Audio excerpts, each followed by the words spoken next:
Good morning to my 9th class students. आज हम करेंगे chapter number 11 work and energy part number 2।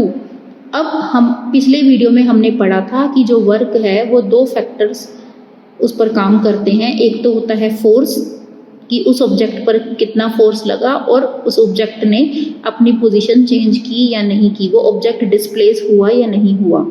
तो work कैसे होता है साइंस में, ये हम पढ़ चुके हैं। अब हम पढ़ेंगे कि फोर्स और डिस्प्लेसमेंट जब एक ही डायरेक्शन में होती है तो क्या होता है। आप ये देखिए ज़रा, एक फोर्स है जो कि किसी ऑब्जेक्ट पर लग रहा है, मतलब कि आप उस पर फोर्स लगा रहे हो, चाहे आप पुश कर रहे हो चाहे पुल कर रहे हो, और ऑब्जेक्ट जो है वो कुछ दूरी तय कर लेता है। ये देखिए ज़रा, ये क्या है, एक ईंट रखी गई है, ठीक है, तो इस पर फोर्स लगाया गया, इधर से धक्का लगाया जा रहा है, इधर से देख लो ना आप, ये ऐसे धक्का लगा रहे हैं, धक्का लगा के कहाँ पहुँचा दी, ईंट यहाँ पहुँचा दी। तो जिस डायरेक्शन में हम फोर्स लगा रहे हैं उसी डायरेक्शन में ऑब्जेक्ट जो है वो मूव कर रहा है। समझ रहे हैं ना आप? ये देखो, ये क्या पड़ी है, पेंसिल, ठीक है, मैं यहाँ से लगाऊंगी फोर्स उधर की तरफ और ऑब्जेक्ट भी उधर ही जाएगा। ये देखो, ये लगाया मैंने, जिधर फोर्स लगाया ऑब्जेक्ट भी उधर ही मूव कर रहा है। तो यही चीज़ यहाँ पे दिखाई गई है, यहाँ पर ईंट को यहाँ रखा गया है और ऑब्जेक्ट जो है वो इधर मूव कर रहा है। तो कौन कौन से दो, अब ये काम है, आप कहोगे ये भी कोई काम हुआ, पर साइंस की लैंग्वेज में वर्क तब कम समझा जाता है जब किसी ऑब्जेक्ट के ऊपर फोर्स अप्लाई किया जाए और वो ऑब्जेक्ट डिस्प्लेस हो, वो ऑब्जेक्ट डिस्टेंस कवर करे, तभी हम कहते हैं उसे वर्क डन। तो आप देख रहे हैं वर्क डन क्या है, वर्क डन है force into displacement. Work done क्या है, force multiply with displacement. Work done को W से डिनोट करते हैं, फोर्स को F से डिनोट करते हैं और डिस्प्लेसमेंट को S से डिनोट करते हैं, ठीक है, कि कितना ऑब्जेक्ट डिस्प्लेस हुआ है। तो यहाँ से आपको वर्क डन की डिफाइन भी मिल सकती है।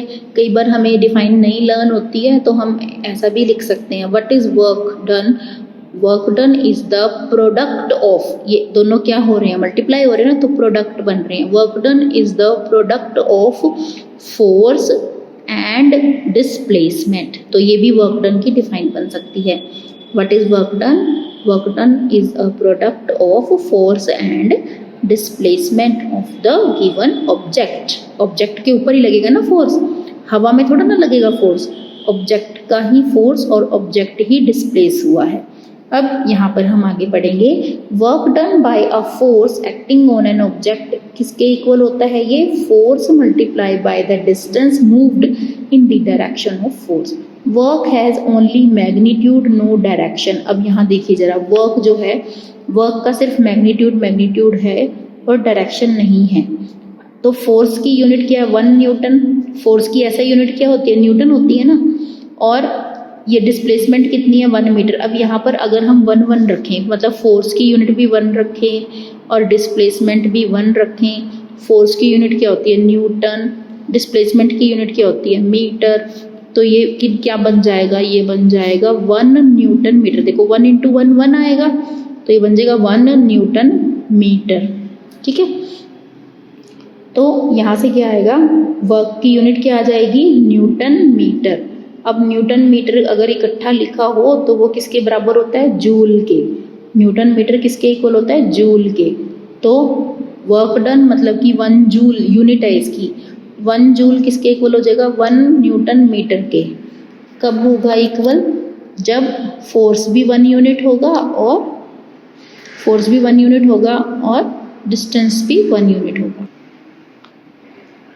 तो जब किसी ऑब्जेक्ट के ऊपर हमने 1 न्यूटन फोर्स लगाया तो वो ऑब्जेक्ट 1 मीटर दूर चला गया, ठीक है, उसी डायरेक्शन में जिस डायरेक्शन में फोर्स लगाया गया था। तो work done when the force on the object is 0। तो वर्क डन कब होगा, जब हम फोर्स ही नहीं लगाएंगे। तो मतलब वर्क डन की क्या वैल्यू होगी अगर हम फोर्स ही नहीं लगाएंगे, तो कुछ भी नहीं, वर्क डन भी 0 हो जाएगा। ये देखो हमारे पास ये फॉर्मूला था, work done is equal to force into displacement. अगर हमें ये कहा गया कि अगर हमारा फोर्स 0 हो जाए तो फोर्स हो गया 0, डिस्प्लेसमेंट मतलब कि S, तो 0 से करेंगे तो 0, मतलब अगर फोर्स नहीं लगाया तो वर्क डन 0। और अगर एस ज़ीरो हो जाए, डिस्प्लेसमेंट ज़ीरो हो जाए, तब भी वर्क डन ज़ीरो।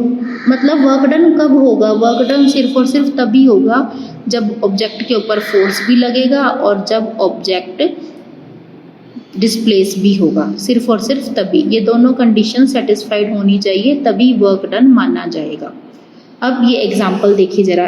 एक फोर्स हमने 5 न्यूटन का लगाया एक ऑब्जेक्ट के ऊपर और ऑब्जेक्ट 2 मीटर दूर चला गया उसी डायरेक्शन में जिस डायरेक्शन में फोर्स लगाया गया था। अब the force act on the object all through the displacement, work done क्या होगा? 5 × 2 10। ऑब्वियस है यही होगा, क्योंकि हमारे पास फॉर्मूला क्या है? हमारे पास फॉर्मूला है work done is equal to force into displacement. तो फोर्स कितना है? 5 न्यूटन। डिस्प्लेसमेंट कितनी है? 2 मीटर। तो हमने 5 को 2 से मल्टीप्लाई कर दिया, हमारे पास आ गया 10 न्यूटन मीटर। न्यूटन मीटर को हम क्या कहते हैं? न्यूटन मीटर को हम जूल भी कहते हैं। ठीक है, न्यूटन मीटर को हम जूल भी कहते हैं। यहाँ देखिए ऑब्जेक्ट यहाँ पे पड़ा था, इसके ऊपर फोर्स लगाया, इधर से फोर्स लग रहा है तो ऑब्जेक्ट भी इधर ही जा रहा है। ठीक है, तो ये हमारा वर्क डन और फोर्स के बारे में कंप्लीट हो गया है।